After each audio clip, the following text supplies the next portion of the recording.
perkenalkan, nama saya adalah Randy Raffian Maulana. Saya selaku moderator hari ini dan saya juga seorang IT support dari Byte Dev Code.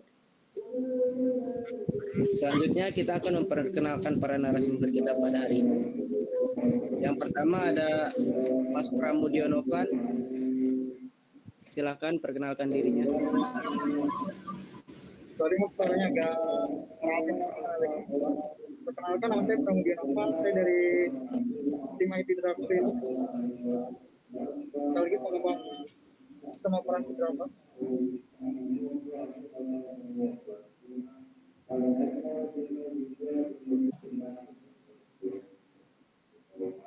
Sudah next.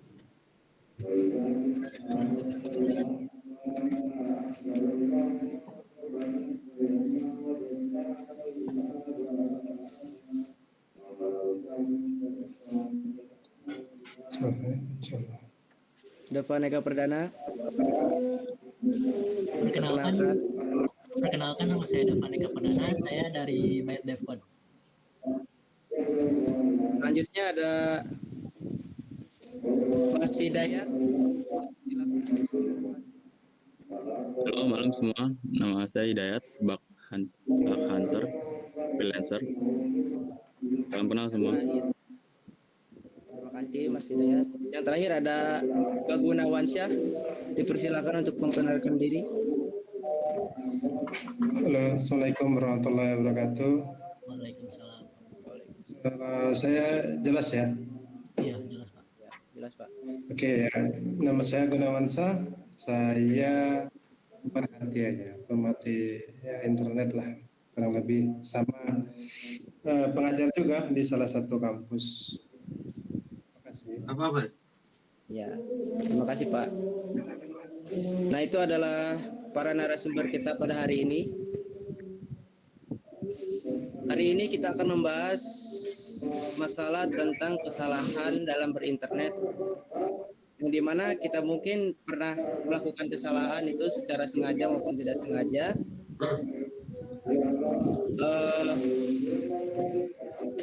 Di sini juga di internet itu suka ada yang namanya cyber community yang bertugas untuk mengamankan suatu komputer dan suatu jaringan. Nah, menurut para narasumber, cyber community itu sekarang ini seperti apa sih perkembangannya? Dimulai dari Mas Pram. Cyber community ya. Karena apalagi kita lagi memasuki era 5G, semakin berkembang. Yang dari dulu kita masih jaringannya masih biasa aja, sekarang makin berkembang. Karena makin berkembang, makin banyak terjadinya serangan cyber yang meningkat. Itulah cyber.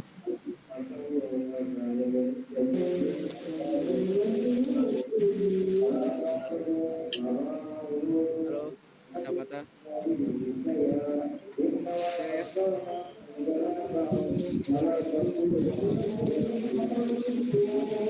Mungkin dari pemateri lainnya, peran narasumber lainnya ingin menambahkan.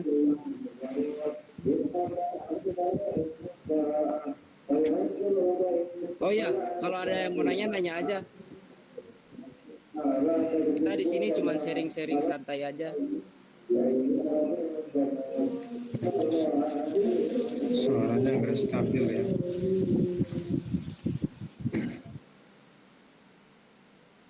Jaringan.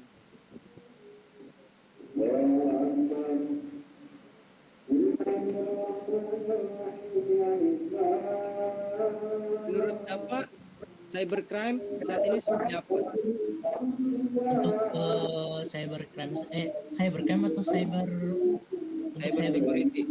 security di era sekarang itu memasuki 5G yang tentunya di mana dulu adalah di era 3G, 4G, sekarang sudah sudah 5G.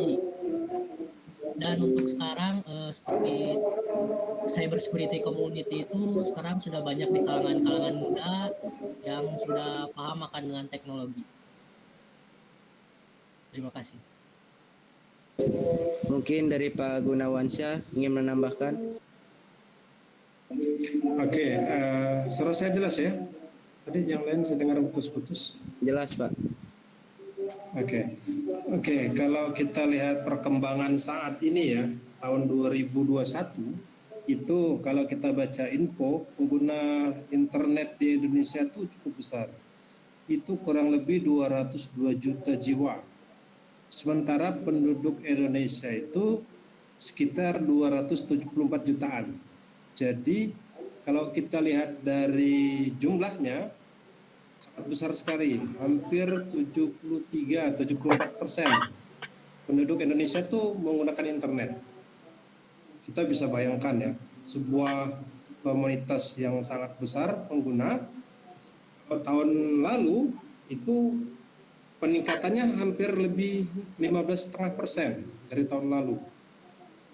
Pengguna semakin besar, salah satu aktivitas yang paling banyak dipakai dari pengguna internet di kita itu medsos. Jadi dengan keadaan kini kita bisa melihat tuh nanti kondisinya seperti apa ya. Dari sekian banyak itu kita bisa bayangkan di beberapa sumber dikatakan rata-rata per hari yang pakai internet untuk medsos saja itu orang hampir rata-rata menghabiskan waktu 3 jaman. Hal ini semakin dipicu saat ini pandemi, semua pakai internet. Mulai dari anak PAUD ya sampai para senior semua pakai internet saat ini. Dan semua punya latar belakang yang beda-beda. Ini yang jadi masalah. Nggak semua paham bagaimana menggunakan internet yang sehat, yang baik itu seperti apa. Kalau kita mau lihat tetangga kiri kanan, kita lihat aja. Anak kecil juga udah paham sekarang ya, download, upload, dan seterusnya. Jadi kita bisa petakan lah dari segi security-nya, dari segi cybercrime dan seterusnya dengan pengguna seperti itu. Anak kecil, PAUD juga udah belajar dan mereka udah bisa itu. Malahan ada anak kecil yang menggunakan HP orang tuanya, dia belanja online. Kebayang ya, jadi kalau dulu orang bilang anak itu dilahirkan karena pertemuan sel ovum dan sel sperma, sekarang orang bilang anak itu dilahirkan dengan decoding. Karena saking jagonya dibanding orang tuanya yang lahirin dia. Sama, kalau kita lihat dari perkembangan itu, salah satu yang berpotensi besar tuh data, big data ya. Segala macam data kita bisa lihat sekarang ini di internet, bebas. Hampir privasi itu hampir nggak ada. Jadi dengan banyaknya data kita bisa melihat, oh keamanan di internet itu seperti apa, kejahatannya seperti apa. Nanti kita bisa lihat ke sana, kita bisa runut. Kalau dulu orang bangga punya komputer memorinya 2 mega, RAM-nya ya 4 mega beberapa tahun yang lalu. Coba tanya orang tuamu, mungkin ya anak-anak sekarang mungkin nggak akan ngalami. Tapi orang tuamu dulu mungkin ngalami punya komputer 2 mega, 4 mega RAM-nya. Udah bangga, sekarang udah nggak ada artinya ya. Memori segitu hanya dipakai buat gantungan kunci sekarang. Sama harddisk juga kan. Harddisk juga kalau orang sekarang menggunakan, dulu punya harddisk 128 mega, 256 mega itu udah hebat. Tapi sekarang punya harddisk 1 tera juga udah terasa kecil. Ya kan? Itu salah satu tantangan data ya, big data. Nah, dari banyaknya data itu muncullah dampak positif, dampak negatifnya nanti. Karena seperti yang tadi di awal saya bilang, nggak semua orang punya literatur yang sama. Anak PAUD make, anak SD, SMP, kuliah, orang tua kerja dan seterusnya make. Pasti itu di situ ada masalah. Karena semuanya punya standar yang berbeda kan ya. Muncullah dampak negatif. Dampak positif udah jelas lah. Negatifnya pasti banyak di situ. Dengan pengguna yang berbeda. Cybercrime pasti berkembang karena dia melihat di situ. Di situ pasti ada hal yang bisa dia ambil untuk kepentingan dia ya, cybercrime. Tantanganlah bagi yang mengelola cyber security. Selain dampak itu kita bisa lihat yang lain, penipuan sekarang, wah, orang dulu nyuri harus datang ke rumah kan, sekarang nyuri nggak perlu datang ke rumah, bisa habis semuanya ya. Pornografi kita bisa lihat. Nah, inilah tantangan security kita ke depannya ya, bagaimana mengamankan semua itu. Makanya ada yang bilang, dulu ada yang cerita, ada satu anak yang tertabrak mobil, otaknya rusak. Dilihatin scan otaknya ya, wah ya rusak hancur. Tapi sekarang ada yang otaknya bagus, kepalanya bagus, tapi otaknya rusak. Gara-gara pornografi. Nah inilah tantangan bagi kita, tidak hanya nanti di cyber security itu mengamankan data, tapi juga ke hal-hal yang seperti itu tantangan kita ke depannya ya. Nah makanya kehadiran komunitas-komunitas cyber security saat ini cukup bagus, kalau saya lihat sih cukup berkembang. Cuman memang tantangan kita semakin tinggi ilmu, semakin banyak kemampuan, satu yang harus kita pegang, jangan sampai iman turun. Karena kalau kita iman turun, ilmu banyak, kita yang menyalahgunakannya. Jangan sampai jadi kita sendiri ya. Tadi kita menggambar-gambarkan, wah keamanan segala macam, gimana caranya, begitu kita udah punya ilmu, kita melakukan itu. Nah itu yang mungkin tantangan bagi teman-teman yang nanti di bidang cyber security ya. Tapi perkembangannya saat ini bagus, penguasaan kemampuannya juga sangat bagus kalau saya lihat perkembangannya, kalau dari saya ya, kalau menurut saya begitu. Mungkin kerasa ya buat kita juga. Oke, silahkan yang lain kalau mau menanggapi. Mungkin itu dari saya. Terima kasih Pak. Mungkin dari Mas Hidayat ada yang mau ditambahkan? Mungkin ada tambahan sedikit mungkin ya. Ngomong-ngomong soal dampak cyber community ini kan, kalau menurut saya, pandangan saya justru malah cyber security community ini lebih cenderung ke lebih banyak toksiknya gitu dari pandangan saya. Karena apa? Karena informasi ini kan lebih mudah diterima sama kita, kan lebih mudah yang kita dapat itu bisa dari HP, bisa dari TV, bisa dari YouTube dan lain sebagainya. Nah, terus menurut saya karena lebih mudah kita mendapatkan informasi seperti itu, jadi orang-orang yang baru cemplung ke dunia cyber security itu jadi lebih toksik gitu.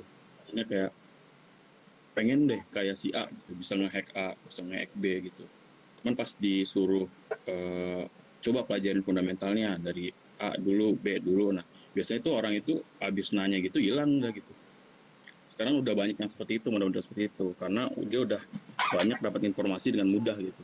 Seperti ada hacker Indonesia menipu pemerintah US dengan pura-pura membuat website dana bantuan COVID gitu kan. Wah, orang yang baru itu kan pasti mikirnya, wah keren juga nih orang Indonesia gitu, sampai kejar-kejar FBI gitu, gara nge-hack gitu dan sebagainya. Menurut saya sih, mungkin emang kalau di luar Indonesia, menurut saya emang lebih banyak bagusnya gitu perkembangan teknologi informasi, karena mereka basicnya mereka sih emang udah bisa ngefilter berita-berita yang seperti itu gitu. Kalau di Indonesia kan kita tahu sendiri gitu, kulturnya kebanyakan ya manut aja gitu.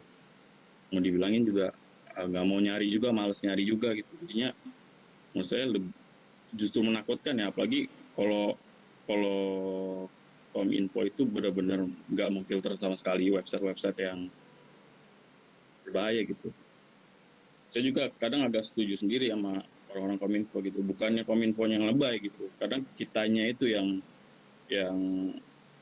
bilangnya, benar kata Pak Gunawan tadi, nggak boleh ini nanti kena hack atau nanti kena hoax dan sebagainya, tapi giliran kita sendiri yang ada di posisi itu, kita malah justru ngelakuin gitu. Gitu sih tambahan dari saya. Itu pendapat pribadi ya. Terima kasih.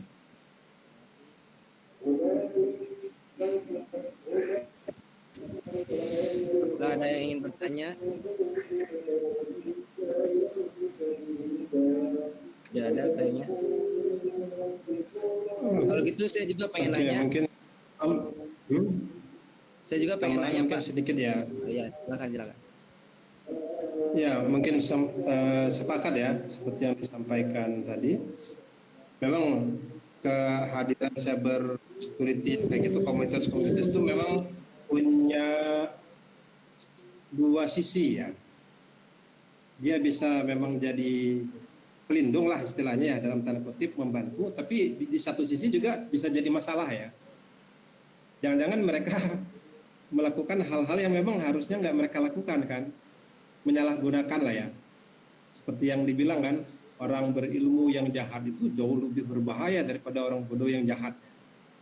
Kalau orang biasa nyuri paling nyuri ayam kan. Kalau ini wah celaka kan, punya ilmu dan seterusnya. Memang punya dua sisi, tergantung kembali ke komunitas-komunitas itu ya. Tujuannya apa dan seterusnya ya. Gimana juga pengawasannya ya di antara tim kan biasanya ada yang memang udah bagus ilmunya menghilang seperti yang disampaikan tadi ya, terus dia eksplor sendiri ya, syukurlah kalau dia memang betul ya dalam pemanfaatannya. Tapi terkadang sama seperti yang tadi disampaikan, ada yang memang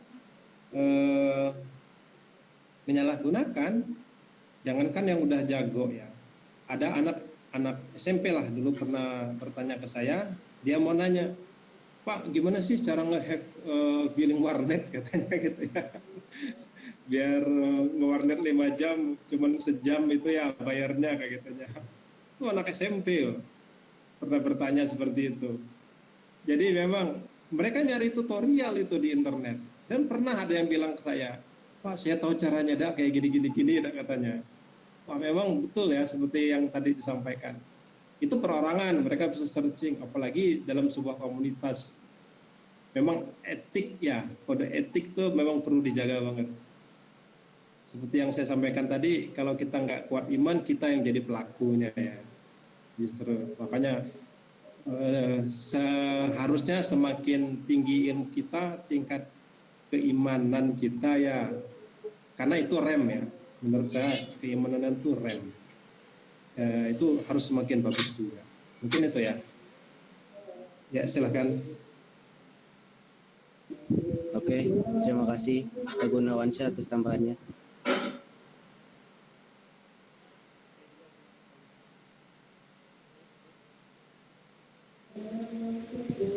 Saya juga punya pertanyaan tersendiri mengenai kejahatan di dalam dunia berinternet.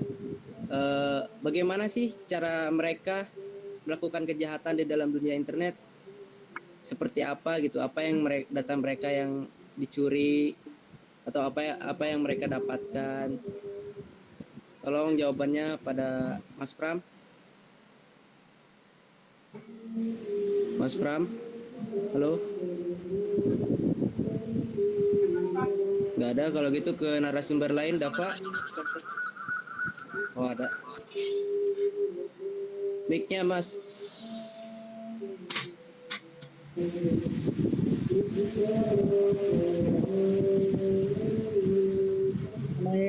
Kejahatan sih ya. Ya, kejahatan. Apa yang mereka dapatkan, apa yang mereka biasanya curi, apa untungnya bagi mereka gitu.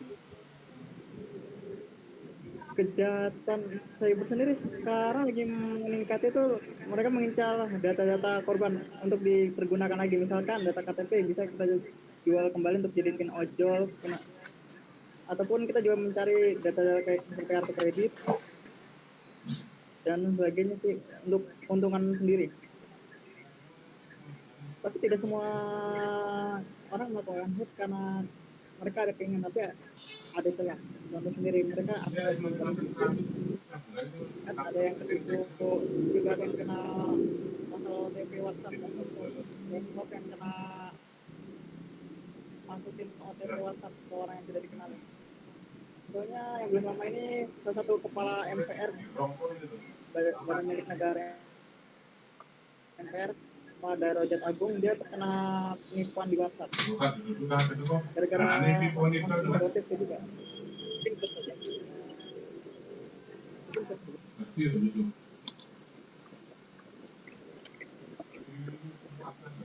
Oke, terima kasih. Mungkin ada yang menambahkan, Mas Dava?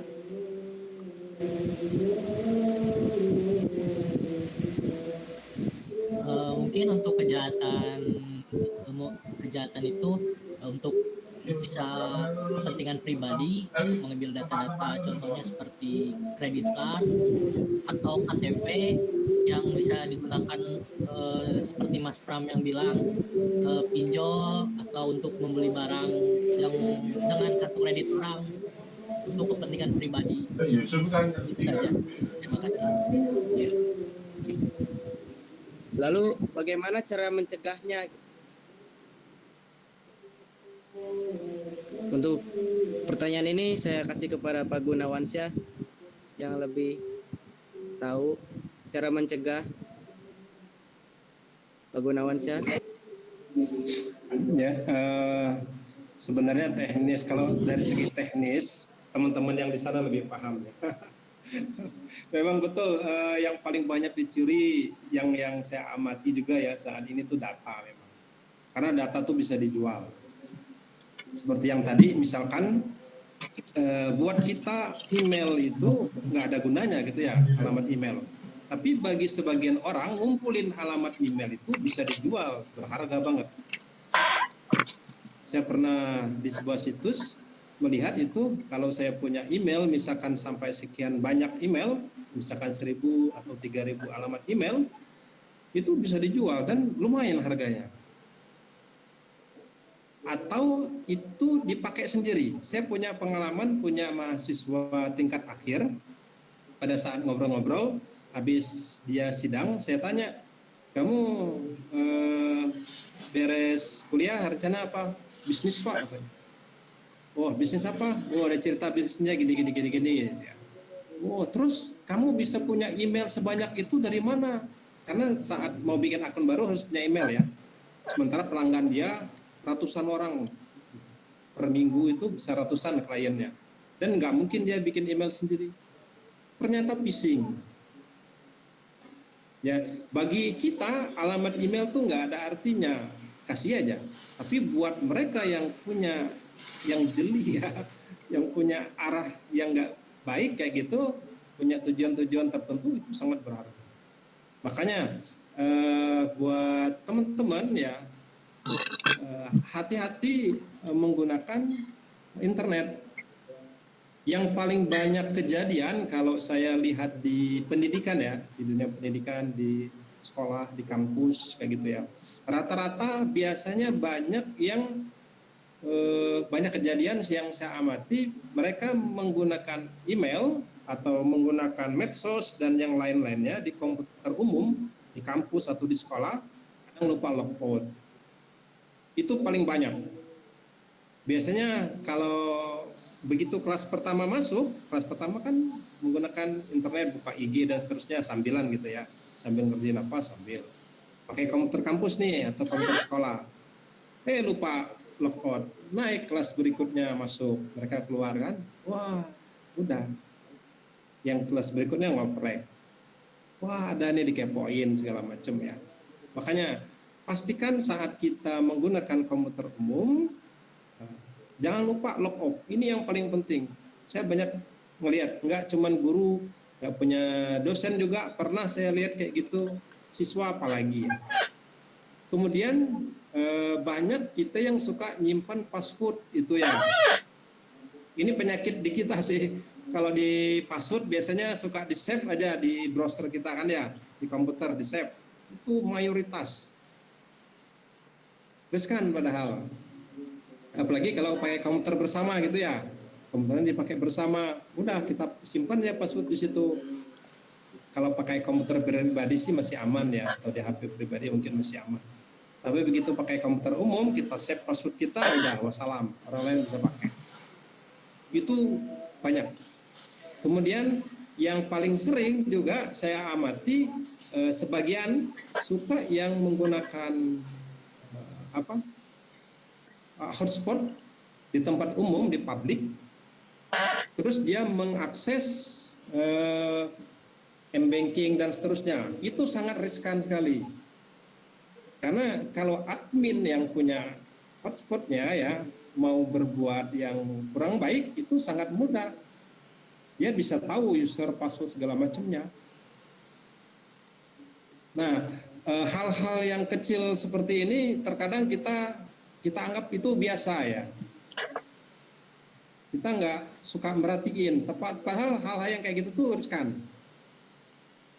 Itu hal yang kecil yang mungkin sering kita lakukan. Makanya untuk menangani ini sih, saran saya sih memang pertama jaga password itu. Sering ganti-ganti dan seterusnya ya. Jangan sama, apalagi mudah ditebak dan seterusnya. Itu mungkin pengamanan standar lah ya.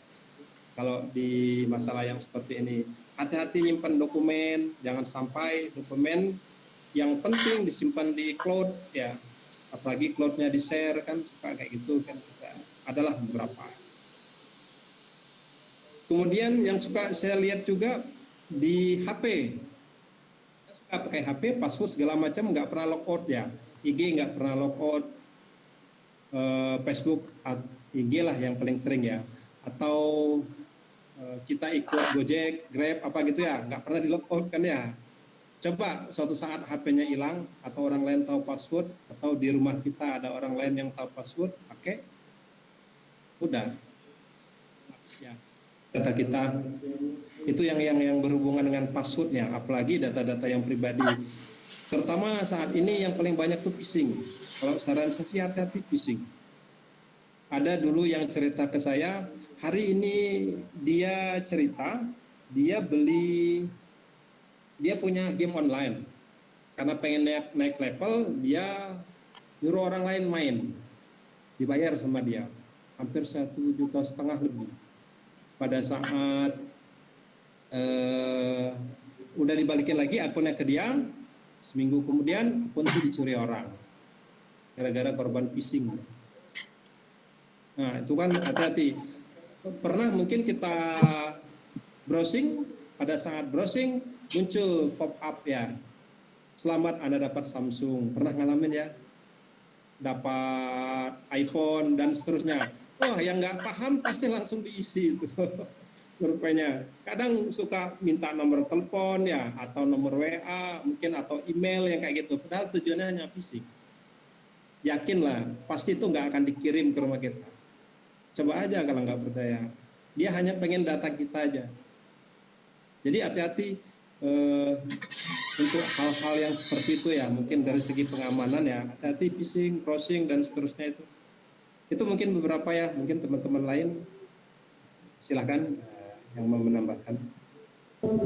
Mas Hidayat mau menambahkan? Ya, saya mau menambahkan dikit. Kan karena ngomongin soal bad behavior orang, soal security awareness ya. Pertama, email.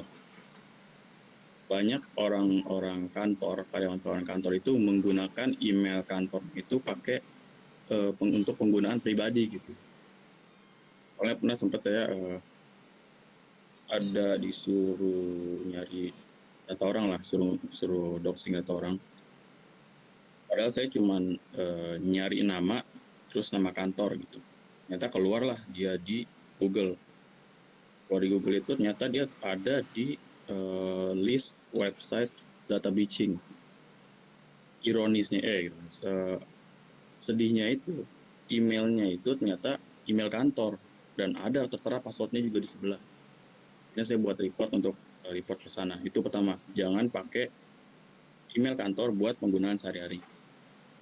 Terus kedua, soal HP hilang tadi, emang berbahaya HP hilang. Apalagi yang salah juga kadang bukan yang punya HP juga gitu. Pengembang aplikasi juga, aplikasi handphone. Kenapa? Karena di mobile apps itu, kalau kita bisa lihat di OWASP Top 10 Mobile Testing, itu framework OWASP itu udah ngejelasin soal insecure data storage. Jadi itu internal data storage-nya suatu aplikasi di HP, itu kalau HP-nya udah dalam keadaan root, itu hacker bisa lihat tuh isi data storage, internal storage di HP kita. Misalkan kita punya aplikasi A gitu tentang kesehatan, kita login ke sana, kita daftar di sana, kita udah make. Nah itu tuh si hacker itu bisa jika dia dapat akses root, dia bisa lihat data yang tersebut tadi itu, data-data PII atau data identifiable kita, bisa dilihat di data storage itu. Jadi itu nggak, walaupun di logout pun dia nggak akan hilang, dia akan mendem di HP itu. Jadi kadang ada pengembang aplikasinya juga yang bodo amat justru soal begituan. Soalnya ada sering beberapa ngelapor bug di mobile itu, mereka justru malah naruh insecure data storage itu di out of scope. Jadi bukan concernnya dia gitu. Itu yang kedua. Yang ketiga, ini yang saya aneh ya, soal membuat event-event cyber security atau event-event lain deh, event-event besar lainnya, lagi yang online gitu. Ada beberapa saya temui, ini masih pendapat pribadi ya, kalau yang ketiga ini. Banyak saya temui itu event-event seperti itu tuh malah minta informasi yang nggak relevan gitu. Contoh, misalnya nih online nih, emang butuh data KTP gitu. Padahal cuma dengerin orang ngejelasin sesuatu doang gitu, nggak KTP buat apaan gitu, buat identifikasi apaan. Emang kita mau daftar BPJS atau dan sebagainya kan enggak. Terus minta alamat rumah pula, nomor HP pula. Oke lah nomor HP buat konfirmasi ini, cuman agak kurang masuk akal gitu. Email oke lah gitu. Kadang saya tuh kalau misalkan di event-event seperti itu yang emang nggak ada fungsinya gitu, naruh-naruh beberapa data yang emang nggak kepake, itu kadang saya tulis ngasal gitu. Paling nama aja gitu saya, atau email kan butuh kadang buat ngirim sertifikat. Itu aja sih teman saya. Oke, terima kasih kepada Mas Hidayat. Ini ada yang bertanya di kolom komentar, yaitu Mas Keiko Isanaer. Izin bertanya seputar mikrotik.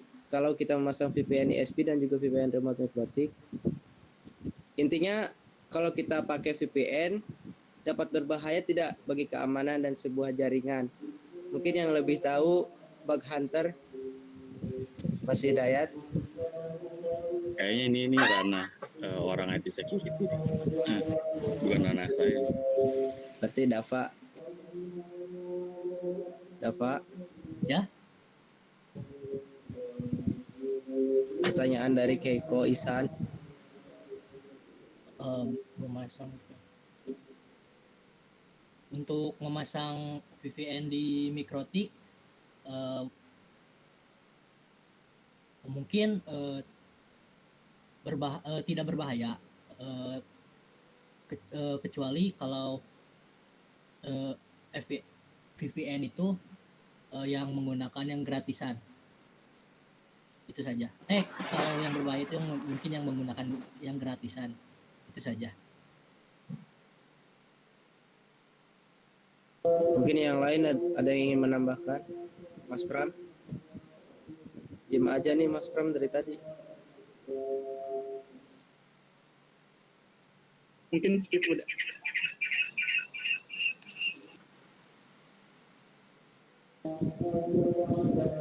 Oke, pertanyaan selanjutnya dari Rita Uli Simanjuntak. Izin nanya Bang, selama berinternet kan adanya beberapa web yang bocor data dan ada beberapa web yang biasa aja dalam masalah tersebut. Tapi sebenarnya berbahaya. Tanggapan Anda gimana cara Anda menjelaskan orang awam untuk menjaga datanya? Terima kasih. Mungkin kepada Mas Hidayat. Ya, sederhananya sih, yang penting kita tahu dulu tuh data mana yang harus kita jaga, data mana yang emang konsumsi publik gitu. Itu tuh ada, kalau misalnya mau kamu cari tuh di Google ada tulis saja PII. PII itu Personal Identifiable Information. Itu maksudnya data-data yang kuat keterkaitannya sama kita gitu. Misalkan satu data ini bocor, nah dengan data itu, data kita yang lain itu bisa diungkap juga sama orang. Dan misalkan email gitu kan, dari email kan kita bisa tahu, oh dia punya Facebook, dia punya akun sosial media lain gitu kan. Dari situ orang bisa nyari juga, oh di Facebook namanya ini ternyata, oh dia sekolahnya di sini dan sebagainya gitu. Sama juga seperti KTP itu kan ada ID KTP dan sebagainya. Nanti kalau bisa dilihat ada tuh PII. Nah, basicnya itu sih gitu. Jadi kita harus tahu juga alasan kita untuk memberikan data-data PII tersebut, data-data kredensial tersebut gitu. Kan kalau emang nggak ada, seperti yang saya bilang sebelumnya, kalau misalkan emang nggak ada kepentingan buat kita ngasih data-data yang termasuk di PII tersebut, kalau nggak ada kepentingan ya lebih baik jangan dikasih gitu, karena itu bisa menguak informasi banyak gitu, bisa bisa bahkan sampai keluarga kita, sampai health record kita gitu, bisa sampai malah tagihan pajak kita, itu bisa tuh. Beberapa teman saya yang cuman modal Google aja, modal email atau modal telepon aja bisa dapat semua gitu data. Menurut saya sih itu. Pak Gunawan boleh menambahkan? Oke, gimana cara menjelaskan orang awam ya untuk menjaga datanya? Memang agak rumit ya, karena dia harus paham dulu fungsi data atau buat apa segala macam gitu ya. Karena itu tingkat pendidikan tuh ngaruh. Atau kalau kita jelaskan ke anak SD, SMP, terus ke ibu-ibu segala macam ya, pasti akan berbeda-beda tanggapannya. Kan ada juga kalau browsing lewat HP atau apa kan biasanya suka ada ya iklan ya. Apakah kita pengen iklan itu tetap ada atau di cancel, kan orang biasanya karena nggak ngerti bahasa main yes yes aja ya. Akhirnya muncullah pas saat dia browsing, wah banyak iklan di situ di HP-nya. Sama saat kita jelasin data ini ke orang awam memang agak susah. Nah, cara paling mudah mungkin kita pakai ilustrasi kayak tadi yang sudah disampaikan komentar sebelumnya. Kita pakai ilustrasi. Jadi kalau kita kasihkan data kayak gini, pasti hasilnya kayak gini nanti. Kalau kita masukkan data ini nanti jadinya kayak gini. Nah, itu mungkin yang paling mudah ya untuk orang awam. Contohnya yang saya sampaikan tadi, yang iklan pop up yang tadi ya. Saat kita browsing muncul tiba-tiba dapat iPhone segala macam ya. Buat orang awam mungkin ngasih email, ngasih nomor handphone atau ngasih nomor KTP seperti tadi nggak ada gunanya buat mereka ya. Cuman gitu doang, nggak rugi gitu kan ya. Nah, itu yang mungkin dijelaskan. Paling kita pakai pendekatan kayak tadi. Kalau kayak gini akibatnya gini, kalau ini akibatnya mungkin itu yang akan lebih mudah dipahami oleh mereka ya, ketimbang kita menggunakan pakai bahasa yang agak berat dikit gitu ya. Paling lebih ke apa ya? Lebih ke praktis lah ya gitu. Mungkin gitu ya kalau ke orang awam. Sama kayak ke anak-anak atau ke ibu-ibu ya, ibu-ibu yang paling riskan kalau saya lihat pakai HP itu ya di internet. Main yes aja semua. Nggak semua ibu-ibu ya, tapi mayoritas ibu-ibu gitu ya. Ini main share lokasi segala macam apa kayak gitu ya. Dia nggak tahu. Kalau kita bisa jelasin paling gampang gini lah. Kita misalkan pengen jelas lokasi, orang ada yang biasanya HP-nya selalu share log. Dia diaktifin gitu ya, di-enablein sama dia. Kita bisa jelasin kalau kita share lokasi kita, orang bisa gini gitu. Makanya kalau satu memang lagi dibutuhkan, hidupin. Kalau udah enggak, beres, matiin kayak gitu kan ya fungsinya itu. Nah, biar mereka paham, iya. Mungkin ke orang awam lebih gitu ya kalau menurut saya. Lebih dampak negatifnya apa gitu. Jadi ya harus kayak gini nih, jangan sampai kayak gini gitu ya. Jadi misalkan di internet kan kita nggak bisa ini ya, kita malahan nggak bisa ini orang, ini kucing, kita nggak bisa karena kucing juga punya Instagram kan sekarang. Banyak yang ketipu kan. Ini cowok apa cewek? Pas ketemu ternyata cewek ya, padahal tadinya cowok gitu ya, pas di IG-nya gitu ya. Kita susah di internet itu ya. Makanya hati-hati dengan data, teliti sebelum kita menerima permintaan pertemanan dari orang ya. Hati-hati sebelum posting, mikir dulu sebelum nge-share sesuatu, itu sama. Jadi hati-hatilah. Lebih gitu ya kalau menurut saya ke orang awam. Lebih jelasin aja negatif kayak gini, pasti gini. Nah, mereka mungkin lebih kebuka. Oke. Terima kasih Mas Gunawan. Jadi kesimpulannya kayak memikirkan sebab sama akibatnya gitu bagi orang awam. Oke, selanjutnya ada pertanyaan dari saya sendiri. Kan tadi Pak Gunawan menyindir tentang ibu-ibu yang sering mengalami kesalahan dalam berinternet. Ya, sering terlihat di grup WhatsApp, misalkan kayak link-link hoax yang dikasih oleh ibu-ibu. Itu cara mengetahui linknya yang benar sama yang salah itu gimana ya? Mohon Pak Gunawan dijelaskan. Link berita atau gimana? Biasanya kalau Link kayak hoax gitu, berita-berita kayak sama yang paling sering itu sekarang kuota Pak, kuota dari pemerintah gitu. mungkin gini ya, kalau saya sih lebih ngajak berpikir rasional lah gitu ya ke ibu-ibu. Mungkin nggak orang tiba-tiba ngasih kuota ke kita 100.000 misalkan kayak gitu ya, hanya dengan mengklik kayak gini. Logika aja gitu ya, misalkan. Biasanya kan mereka mikir tuh, oh nyonya gitu kan, biasanya ibu-ibu kan juga gitu ya. Karena kalau enggak biasanya kan mereka tertarik ke bahasa ya. Wah tinggal klik ini, padahal kalau kita klik link itu entah apa gitu ya yang terjadi. Kita nggak tahu kan, kan bisa aja itu jebakan linknya ya. Mungkin yang bagian IT, cybercrime atau apa, paham lah masalah itu ya. Masih klik ini kok tiba-tiba pada saat kita klik nomor kode sekiannya, klik send, ternyata itu tuh bukan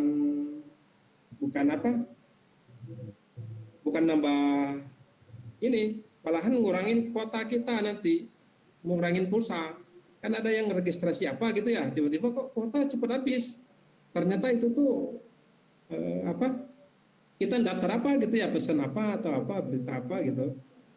Ada kan yang kayak gitu, pernah ada tuh dulu yang cerita kayak gitu. Oh, semenjak saya ngeklik ini, pas dicek, oh iya coba unrex sekarang. Oh ya udah, berikutnya udah aman.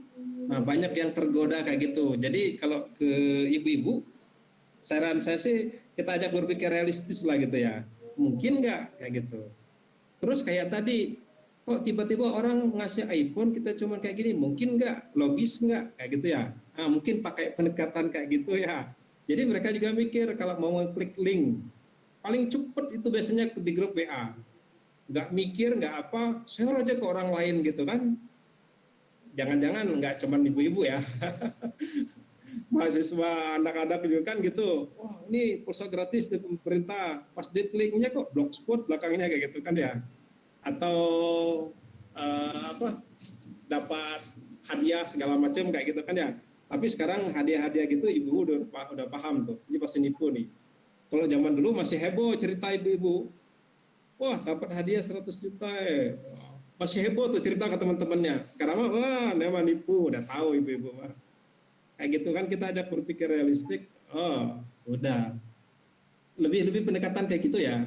Kalau menurut saya, jadi sebelum baca, sebelum nge-share, lihat dulu. Oh, mungkin nggak masuk akal nggak kayak gitu. Kalau saya sih ngajaknya gitu. Nggak mungkin lah kok orang-orang tiba-tiba ngasih 100 juta. Atau kalau di internet suka dapat email nggak? Misalnya saya dari Afrika terus punya warisan sekian gitu, suka ada kan yang kayak gitu ya. Saya harus mencairkan uang ini, saya minta data-data Anda gitu ya, suka ada gitu. Kita berpikir realistis saja, kita kenal enggak kok tiba-tiba dia percaya ke kita, mau mencairkan dananya di kita gitu ya, udah pasti nipu itu. Nah kita sederhananya sih kalau buat orang awam ya, karena ibu-ibu kan ya nggak semua ibu-ibu lah ya, mayoritas lah, tapi kalau awam lah masalah keamanan berinternet ya. Nah, paling mudah ngajaknya kita ajak realistis lah. Nggak usah mikir jauh-jauh, realistis nggak ini? oh enggak, ya udah nggak usah diklik. URL-nya oh nggak usah diisi gitu ya. Mungkin gitu kalau menurut saya sih. Terima kasih Pak. Mungkin dari narasumber lain bisa menambahkan cara mengetahui link hoax-nya itu loh. Izin menambahkan. Iya. Untuk yang seperti yang beredar di grup-grup WhatsApp, contohnya yang prakerja, yang .vip, .online, nah itu rata-rata di grup WhatsApp itu sangat ramai, dan di dalamnya itu untuk mengumpulkan data KTP, nomor telepon, dan alamat. Itu orang-orang pada nge-share di grup-grup WhatsApp gitu untuk untuk padahal untuk di-share itu rata-rata di grup keluarga. Nah, untuk mengetahui link hoax-nya itu sudah pasti untuk pemerintah itu GoID. Kalau di lain itu berarti itu phishing atau tidak resmi gitu. Bukan dari pemerintahan selain GoID. Mungkin itu saja. Terima kasih. Oke, terima kasih kepada Dapa. Selanjutnya, apakah ada yang ingin bertanya? Kalau tidak, saya akan memberikan pertanyaan lagi. Masih seputar tercuri data ya. Jadi apa yang harus kita lakukan ketika akun Gmail kita udah kecuri datanya gitu? Apa udah gak bisa diapa-apain lagi atau masih bisa diambil lagi emailnya? Seperti itu. Mohon penjelasannya dari Mas Hidayat.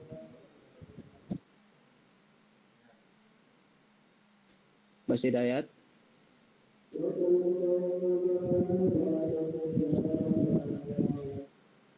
Mungkin tidak ada. Narasumber lainnya?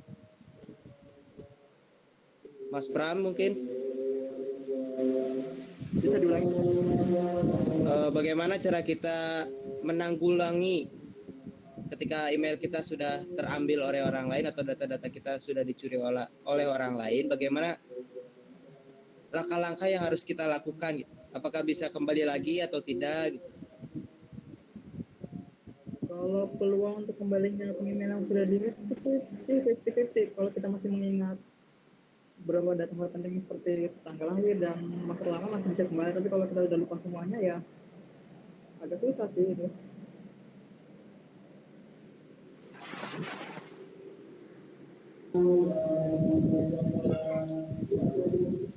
Oke, jadi 50-50 ya. Mungkin dari narasumber lain bisa menambahkan? Izin menambahkan. Ya. Mungkin setelah akun Gmail-nya itu di-hack itu oleh seseorang, kalau belum data-datanya itu belum diganti oleh orang yang nge-hack itu mungkin ada kemungkinan besar bisa entah itu dari email pemulihan, entah dari nomor telepon, atau masih mengingat kata sandinya. Tapi jika sudah semuanya diubah itu sangat kemungkinan untuk balik lagi itu kecil gitu. Terima kasih. Oke. Mungkin Pak Gunawan saya ingin menambahkan atau tidak? Pak Gunawan Syah.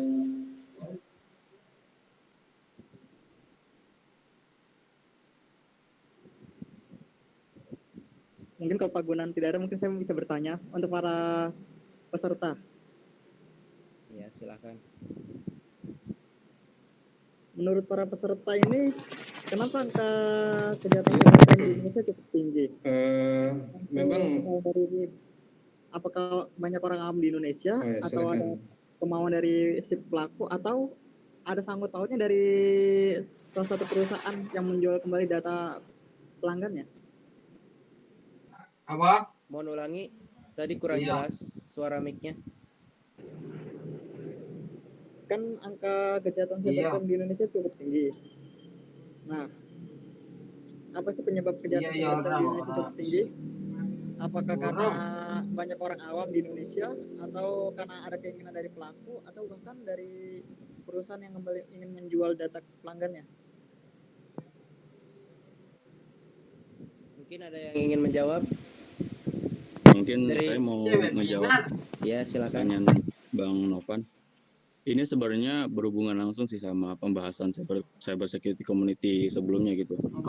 Karena kan tadi ditanya apa karena emang perusahaan yang sengaja bocorin data atau pengguna di Indonesia yang belum tahu ilmunya gitu. Menurut saya dua-duanya. Karena di Indonesia sendiri yang saya lihat, saya perhatikan pribadi itu perkembangan teknologi di Indonesia itu emang boleh dibilang lumayan cepat lah dari tahun-tahun sebelumnya gitu. Namun kalau dibandingkan dengan ilmu atau etika atau cara penggunaan dari teknologi itu tersebut itu jauh lebih lambat gitu dari teknologinya itu sendiri gitu. Jadi menurut saya kenapa tinggi sekarang tingkat kejahatan cyber di Indonesia gitu. Itu karena pertama ya menurut saya penggunanya itu justru juga kurang tahu cara menggunakannya dengan benar gitu. Kedua ya ada kemungkinan yang kedua ini masih asumsi aja ya. Soalnya kan di luar pun Facebook kena masalah kan gara-gara sharing informasi tadi. Gitu sih menurut saya. Mungkin narasumber lain ingin menambahkan, Dava atau para peserta ingin menjawab. Oke, mungkin dikit dari saya ya. Memang seperti yang disampaikan tadi, kesadaran di kita tuh masih jauh ya. Etika berinternet dan seterusnya di kita tuh masih kurang. Karena seperti yang tadi anak PAUD aja bisa make dan seterusnya ya terkadang malahan tanpa batas gitu ya. Orang tuanya justru nggak ngebatasi apa aja yang bisa dia buka di HP-nya itu ya. Nah, yang kedua mungkin kebijakan pemerintah juga ya di sini. Kalau saya lihat sih kebijakan pemerintah untuk masalah cybercrime belum seketat yang di luar-luar ya. Contoh gampangnya spam aja. Di kita orang bebas spam. Tapi kalau di beberapa negara yang pelaku spam tuh bisa jadi masalah itu. Dia bisa dituntut. Nah, kebijakan pemerintah juga jadi salah satu celah ya. Kalau menurut saya makin tingginya ya cybercrime di kita. Kesadaran masyarakat berinternet sehat, kemudian yang kedua memang dari pemerintah aturan mengenai tata tertibnya lah kurang lebih gitu ya. Nah, itu masih belum bagus gitu ya. Mungkin itu dari saya tambahannya. Oke, terima kasih kepada Pak Gunawansyah. Oh ya, saya juga punya pertanyaan pribadi. Apakah bisa seorang hacker menggunakan kamera CCTV gitu kayak di film-film? Apakah bisa? Tolong para narasumber yang sudah ahli. Mungkin dari Pak Hidayat, Mas Hidayat.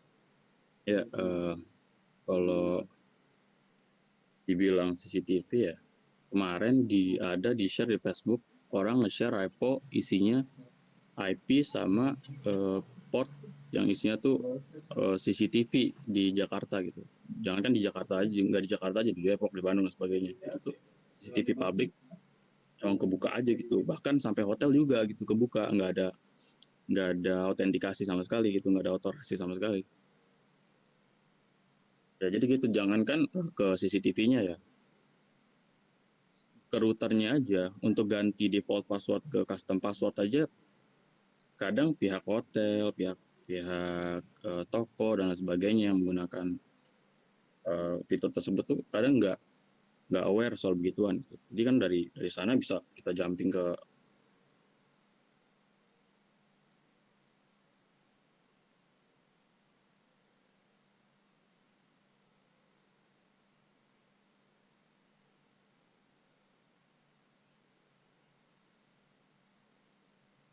ini itu aja. Atau tidak?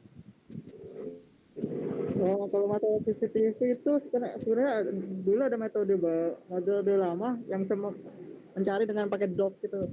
Jadi kita searching DOR bisa memunculkan beberapa CCTV di suatu kota.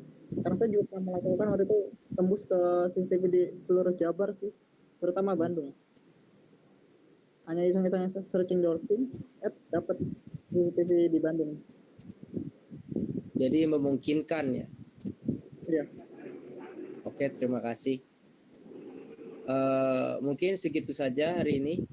Kesimpulannya adalah berhati-hati dalam menggunakan internet, selalu teliti, dan jangan pernah menghiraukan hal-hal kecil. Mungkin seperti itu saja. Ada sesi foto, mungkin bisa dihidupkan kameranya semuanya.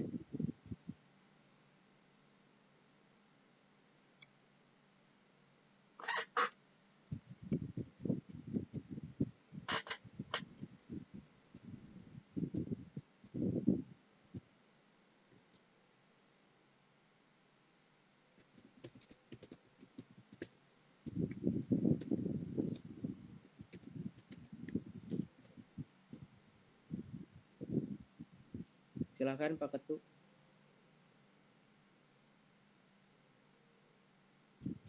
Yang lainnya?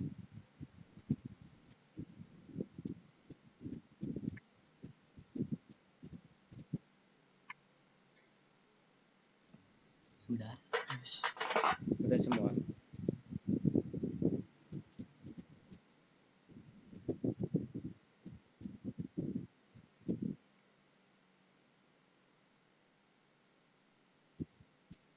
Udah, Dap? Udah. Udah. Ya sudah, kalau gitu acara ini kita tutup. Kurang lebihnya mohon maaf jika ada salah-salah kata. Terima kasih kepada para peserta dan narasumber yang sudah hadir di acara ini. Wassalamualaikum warahmatullahi wabarakatuh. Oh iya, Waalaikumsalam warahmatullahi ada tambahan satu lagi.